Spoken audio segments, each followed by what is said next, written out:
और वहीं USA new start संधि पर रूस का बयान सामने आया है। पुतिन के प्रस्ताव पर ट्रंप के जवाब का इंतजार। रूस के उप विदेश मंत्री सर्गेई रायबकोव का बयान आया है। एटमी वेपन को कम करने के मकसद से संधि। पुतिन ने कहा था रूस डील आगे बढ़ाने के पक्ष में।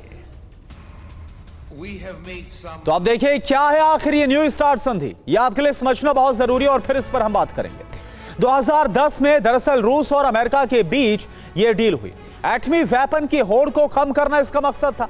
एटमी मिसाइल बॉम्बर्स की संख्या पर सख्त पाबंदी लगाई गई। इसके तहत 1550 से ज्यादा परमाणु हथियारों से ज्यादा की तैनाती नहीं हो सकती है।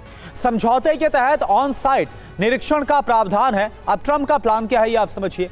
नया परमाणु हथियार नियंत्रण समझौता वो करना चाहते हैं।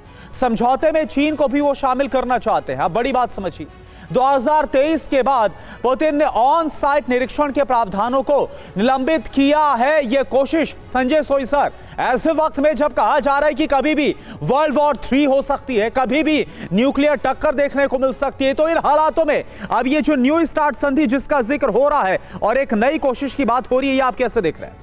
ये देखिए, ऐसा कि इसका उद्देश्य बहुत अच्छा था, नोबल उद्देश्य था। हाँ। लेकिन 2023 के बाद जिस प्रकार से माहौल बना तो रशिया ने इस संधि से निकल गया था। अभी वो चाह रहे चीन को भी इसमें जोड़ा जाए। हाँ। तो स्टार्ट अच्छी है, माहौल अच्छा है और एक अच्छा इनिशिएटिव है। लेकिन जिस प्रकार से माहौल है, जिस प्रकार से टेंशन है अभी अमेरिका रशिया के बीच में, अमेरिका और चाइना के बीच में, क्या इस चीज़ को मानेंगे? क्या सभी अमेरिका इस चीज़ को पर साइन करने को तैयार होगा? इसके ऊपर बड़ा क्वेश्चन हो जाता है। दूसरी बात यह कि जैसा ये बता रहे थे कि चेर्नोबिल के ऊपर रशिया का अटैक और ज़ैपोरिजिया के ऊपर यूक्रेन का अटैक, तो ये इस समय में एक बहुत बड़ा खतरा है यूरोप के लिए, रशिया के लिए, यूक्रेन के लिए।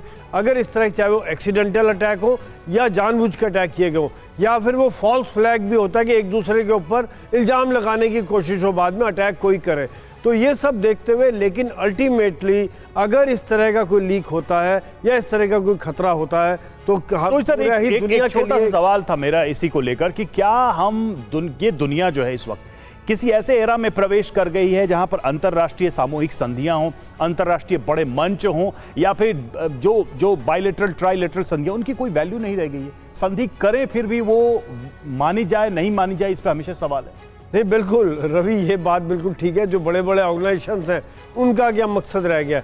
अब वो यूनाइटेड नेशन एक है, लेकिन छोटे मोटी चीज़ों में WHO या इस तरह की चीज़ों में काम कर रहे हैं, लेकिन उनके मेजर जब काम होता है वहाँ कुछ नहीं कर पाते।